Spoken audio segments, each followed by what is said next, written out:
Welcome back to An Unexpected Fight. We are so excited to have our guest, Kellyn Simonson, today. Kelly and I met her through the internet, actually, and we have been so excited to share her story. And I'm going to let Kelly tell y'all a little bit about our guest today. All right, so today we welcome Kellyn Simonson. She was raised in Washington State and received a bachelor's degree in professional communication from Rocky Mountain College in Billings, Montana, before returning to the Pacific Northwest and starting a family of her own. Professionally, Kellyn works as a family resources coordinator at a birth to 3 early intervention agency. She has navigated personal challenges, including divorce, having a young son diagnosed with autism, and supporting another son through a high-risk leukemia battle. Her personal experiences have fueled her passion for writing, editing, and harnessing the power of storytelling to heal and inspire. She lives on a farm with her husband, their blended family of 6 kids, and 18 chickens. I love that part. So, Kellyn, tell us about Caden. Well, thank you so much for having me on your podcast. Caden is my third son, my youngest son. I have 4 biological children, and he was diagnosed just shortly after his 11th birthday with high-risk acute myeloid leukemia. We got treatment at Seattle Children's Hospital. He went through 4 rounds of chemo, 2 rounds of radiation, and then ultimately had a bone marrow transplant in April of 2023. And my oldest son, Jacob, ended up being a perfect match to be his donor, which was very exciting for our family. And that did get him into remission. And he stayed in remission for 18 months until this past October, we found out that he had relapsed. So we're back in treatment. He is able to do it outpatient this time, thankfully, since we did catch it early. So he gets basically monthly outpatient chemo, and then he also gets T-cell infusions from my older son as well as part of his treatment. Caden is he's just awesome. He's kind, he's thoughtful, he's a terrific brother. He's a very empathetic person. He loves to read. He loves doing puzzles and Legos. He loves scary video games. I have no idea why. He wants to be a firefighter when he grows up. That has always been his dream. He loves Jesus. He loves to volunteer at children's ministry at our church. He inspires me. Even though he's my child, he's my hero. He's just remained joyful even through everything he's gone through. And so many people, I've shared his story on social media, and people always say, I can't believe he's still smiling. And he has a great smile. But yeah, he has retained that joy despite everything. He sounds like an amazing kid. Yes, that is so, so cool. I love to hear whenever kids have those genuine, kind, sweet hearts, because so much in society now we have all of these kids who are bullies and internet trolls and do all of these things that are harmful to others. And it's so refreshing to hear about a child who truly cares about others and puts others first. In your bio, we talked a little bit about you having a blended family. So can you tell us a little bit about your personal challenges, parenting a child with autism, a parent with cancer, going through a divorce, and how that helped you get through your pediatric cancer journey? Yeah, I think when I look back over the last 15 or so years of my life, I really think that the different challenges I've gone through have been sort of like stepping stones in helping me, learn strength and perseverance through hard times. When my oldest son, Jacob, was diagnosed with autism at the age of 3, that was sort of that first fracture in my life of, this isn't what I planned. This wasn't what I expected. And I learned so much through that with him, and in, I think, learning how to advocate for my children and be a voice for them, because he really wasn't verbal until 6, 7, 8 years old. And so I had to, talk to his teachers and tell them, like, this isn't working, or he's struggling with this. And then also, navigating the medical community, because at the time he was diagnosed, we were just seeing our local pediatrician because it was easy, it was convenient. And I very quickly realized this guy is not a good fit for a child with autism, and we need to find a better doctor. I'd never even considered that there could be a difference in pediatricians. I just didn't even think about it. And so really finding a doctor that was aligned with what we wanted for our son and how we wanted to approach his diagnosis it became crucial. And so I think that that's something I really have held on to. And then a few years after that, I was actually pregnant with my fourth child, my daughter, when I filed for divorce from my first husband. And going through that divorce process, it was long and it was painful. And we were a military family, and I was a stay-at-home mom. So, my husband, at that time, my husband's job was secure. Our income was consistent, reliable, health insurance, all those things. I didn't give a second thought to.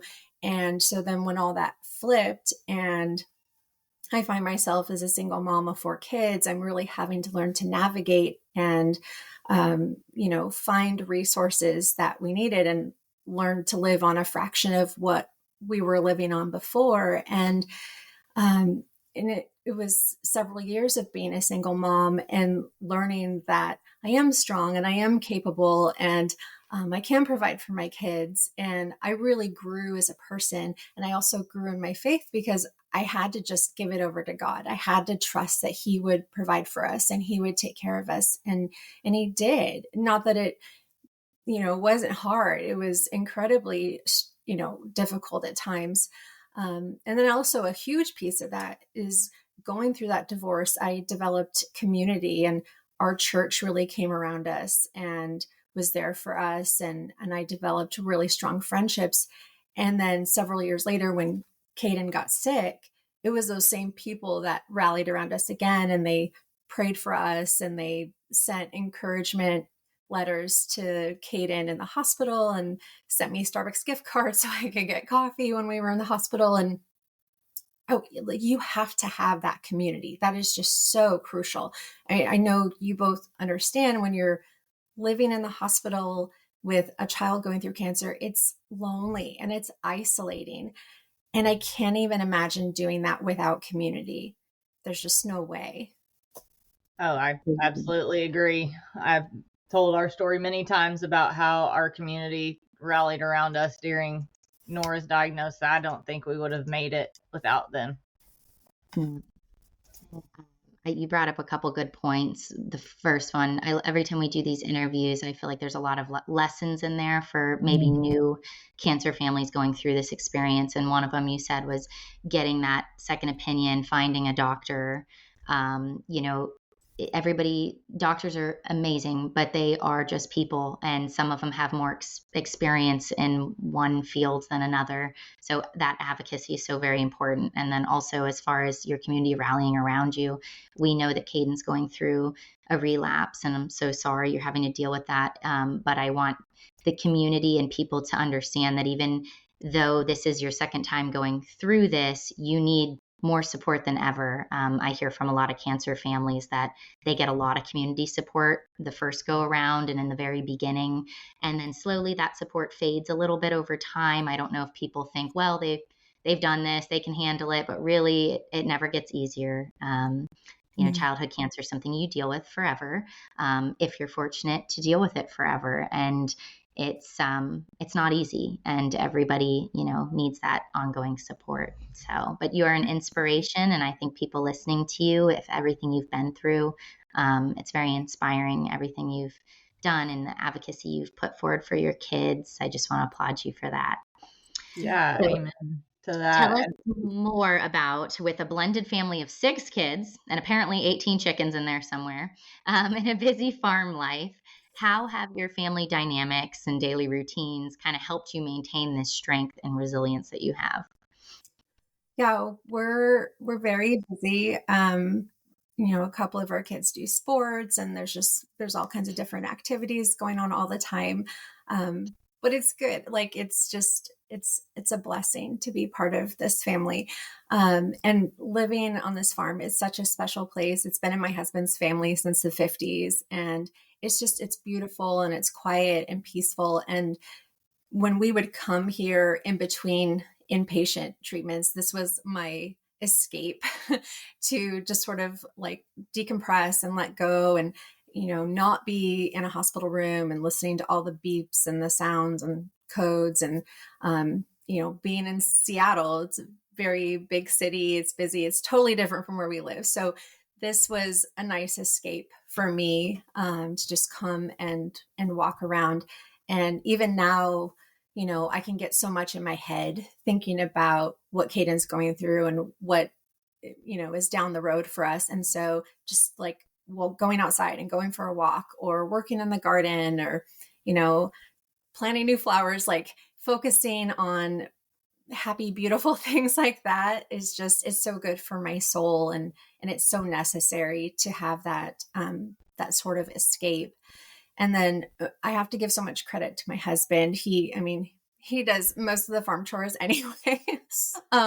But he's so good at like knowing what I need or asking what I need and recognizing that it's so hard for me as Caden's mom to be back in this fight with him, and knowing that it's a heavy mental burden and emotional burden. And so when Caden is going through his chemo weeks, he'll say, you just focus on him. And he takes care of everything else. And he takes care of the other kids and gets them fed and gets my daughter off the bus after school. And he's an amazing partner. And I think that is so important too, to have someone who can share the load and really, be there to pick up the parts that you can't handle on a given day. Because sometimes it's too much. Absolutely. Yeah, you need a village for sure. They say it takes a village, and pediatric cancer diagnosis absolutely takes a village. I think Yeah. Tiffany and I should fly out and we should have a mom's retreat on the farm because it sounds Yes. beautiful. Anytime. So, to touch on a couple of things that you've said, one was the question before. I don't know what you said that made me think of it, but you were kind of talking about like being strong through all this. And one thing is people think that we somehow have a choice in our strength through these trials. And whenever your child is sick, it's not a choice. You turn on that inner mode that says, I'm not stopping until this is resolved. And so, firstly, just I commend you for being a cancer parent because it's freaking hard. It's so hard. And just getting through all that you're amazing.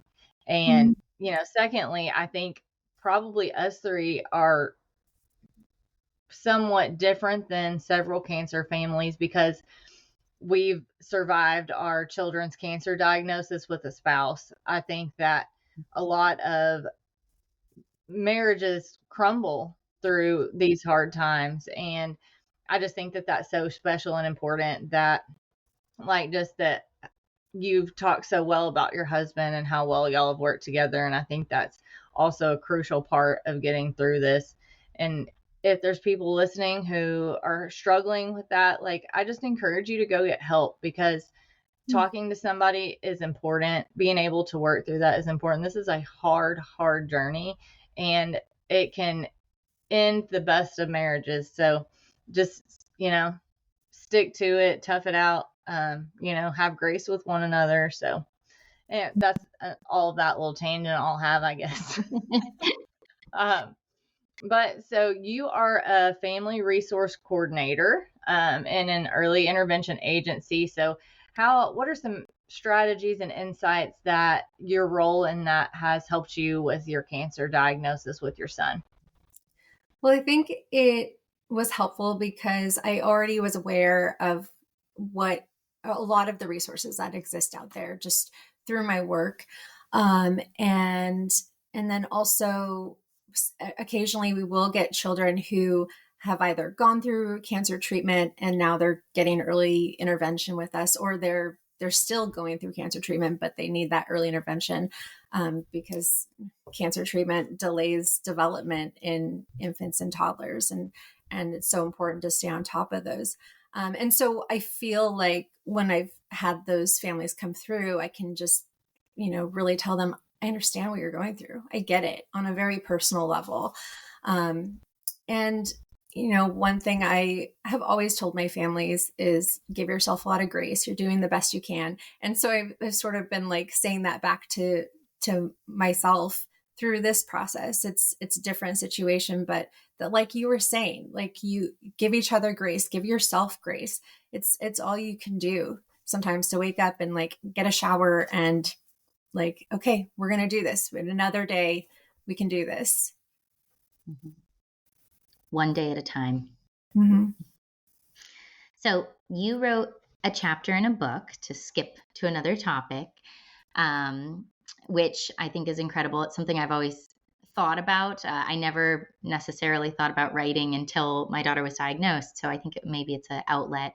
But the chapter in the book published, it was an anthology called Deserts to Mountaintops, The Pilgrimage of Motherhood. Can you tell us a little bit about the book and how harnessing the power of storytelling has been a tool for healing and inspiration in your own life? Yeah, the book right here, I just have to show it. I'm so excited about this project. I'm so proud to have been part of it. And so the lead author is Jessica Buchanan, and I encourage anyone listening to just look her up. She has an incredible story of survival, all of her own.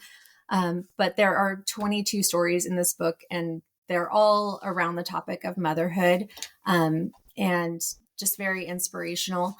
There are a couple other chapters that deal with the topic of cancer, but my chapter is the only one to deal with pediatric cancer and parenting a child through cancer.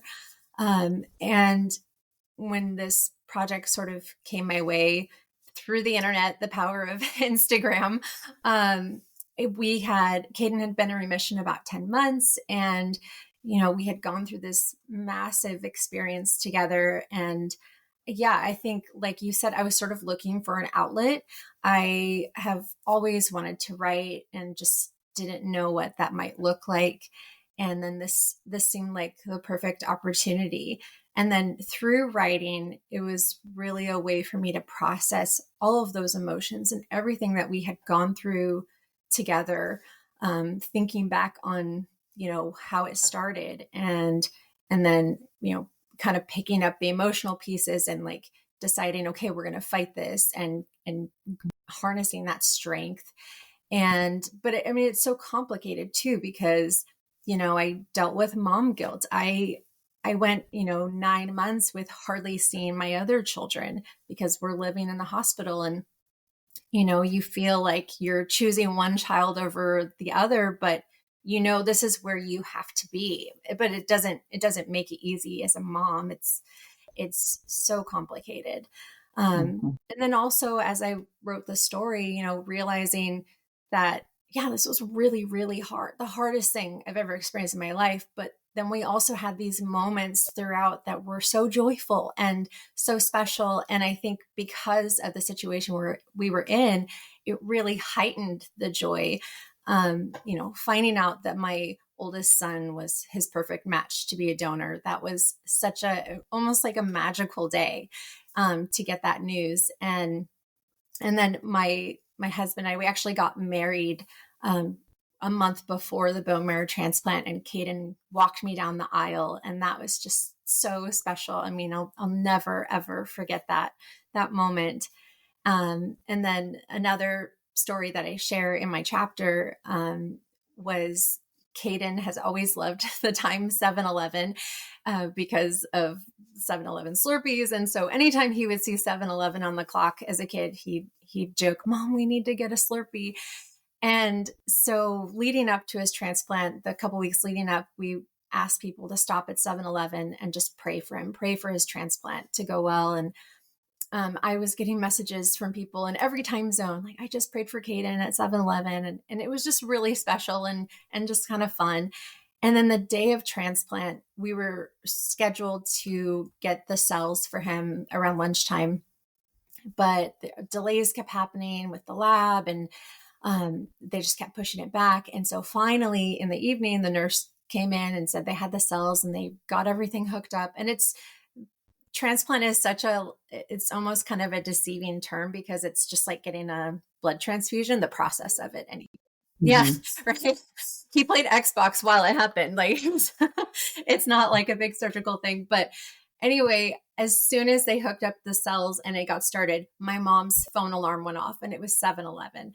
And so the fact that his bone marrow transplant started right at this special time that we had been praying for it was incredible. And, we felt like God was in that room with us. It was truly magical. That's beautiful. I love those little special moments like that. That's something pediatric cancer, I think that's a positive. It changes your whole perception of everything around you, your perspective on life. It just really, you really do learn to take in those little moments, I think, a lot more. I think that's really, really important. Oh, so important. So in this chapter, you basically describe like holding on to joy in these dark moments, and that resonates with so many people. So what are some practical tools or mindsets that you've developed to like keep this joy alive whenever you're navigating through these really hard times? Yeah. Oh, and I meant to mention my chapter is called Joy in the Morning, MOUR. And yeah, I think it's so important, because you really are almost in a fight for, how am I going to respond to this? And am I going to be overtaken by the sorrow of all of it and the grief that you're feeling? Or am I going to choose to, hold on to those moments of joy to sustain me? And so for us, it's, every day, I try to think about, what are we thankful for? And I'll get Caden too when we're driving down to Seattle, and maybe I'm not in the best mood. I'm feeling kind of bitter that here we go again. And so I'll say, what are 3 things we're thankful for today? And it's, oftentimes it's just simple things. I'm thankful that we have a car. I'm thankful vehicles exist. That was Caden's thing the other week. And, but it puts your mind in the right setting. We're going to think about what's good about today. And I also keep a journal where I'll write, at the end of the day, just like one good thing that happened today, or one thing that I'm grateful for. And I also like to get into my Bible every day and just read a verse. And maybe it's long, maybe it's short, maybe I'll read a whole chapter, but just getting in the Word and like getting my mind focused on God, and remembering that He has carried me through so many trials in my life. He has always been faithful and good to me. Things don't always go the way I want. I don't always get my prayers answered like I would like them answered, but I know that God is with me no matter what. And that alone keeps me grounded, and it helps me retain my peace, which I think is just really, really important. Oh, and then also one thing that I wrote about in the chapter was just moving and walking. When we were inpatient, I tried to walk 10,000 steps a day, which is, when you're in a hospital, you can only walk so many places. So you're walking the staircase up and down or back and forth to the cafeteria. But I had to move. I had to get out of that room and feel like I was doing something. I couldn't cure his cancer, and I couldn't take the situation away. So it would just all build inside of me, this tension and this stress. And I had to go do something. And so I write about that I felt like I was almost in like a battle. And if I got my 10,000 steps a day, that was my contribution to the battle. That's what I could do. And even now I try to keep those 10,000 steps going, because I would go crazy if I didn't. No, movement definitely helps. I did the same thing. My child wasn't walking in the very beginning of treatment. So we had those little red wagons and we would just do laps. So if you're a parent listening to this, keep on going. Our nurses at the desk used to take tallies of how many laps we would do. They would laugh at me as I went by. They're like, I think this is your 25th lap, Kelly. I'm like, yep, probably. But movement helps. And I'm definitely stealing the name 3 things you're thankful for today. I think that's so great. It's simple, but it keeps you in a positive mindset. So I absolutely love that. So, reflecting on your experience with pediatric cancer, what's a key lesson or advice that you would like to share with other cancer parents, maybe who are new to this, relapsing, or just starting their journey? Yeah, I think that I would say pediatric cancer is a marathon, and you can't look too far ahead down the road. You just got to take one day at a time. Absolutely. I love that. And, I think that taking it one day at a time, like you're talking about with movement, sometimes that's all you can do is just move a little bit. And so I think people drastically underestimate the power of movement and getting up to be involved in any kind of activity. So being in the hospital, like Kelly said, she did laps with her daughter. I did laps with mine too. One of my daughter's favorite things to do is sit on a suitcase and we'd roll up and down the hallway. And one of the cancer moms actually posted on something I shared on social media the other day that they remembered us going up and down the hall in either the wagon or like on top of the suitcase. And that's just what we did. We just rolled up and down the hall. So That's so cute. it's a little bit tricky though with all those IV poles. You're like trying to maneuver, like holding, because my daughter was an infant, Kelly's daughter was an infant. So trying to get a non-walker, like with all these IV poles to get down the hall is a bit comical, I'm certain. And if you didn't know out there, there is this way, ask your hospital, but those red wagons, which a lot of the hospitals have, there is a way to attach the IV pole to the back, like wheel well. I got real creative. And so I was able to kind of pull the wagon and the IV pole. It was tricky at times, but if that's all you can do that day, that's okay. Absolutely. Now that you're facing this battle again, Kellyn, how are you drawing on your past experiences to navigate through this renewed fight, and what makes you motivated to keep going? Well, it's kind of interesting because I did this writing project and had finished my chapter and it went off to publishing. And then sort of in that waiting time before the book came out was when Caden relapsed. And so, getting copies of the book and reading back through it, it almost became like a blueprint for me of like, okay, this is what we did before and we got through it, and, we can do this again. So I found that my previous experience really did sort of help me not only just reinforce that, God was with us and he is faithful and I survived that, but we can continue, we can do this again. And so just kind of pulling from, what worked for us last time, the survival techniques that you come up with as a pediatric cancer parent, just, what keeps your mind in the right headspace and what helps you just get through each day. So yeah, I think writing the chapter kind of became my go-to, my reminder.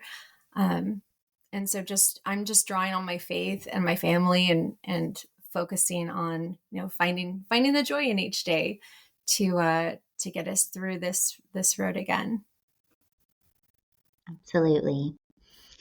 So despite the hardships, how do you envision the future and continue to dream about the life that you want to build for yourself and your family?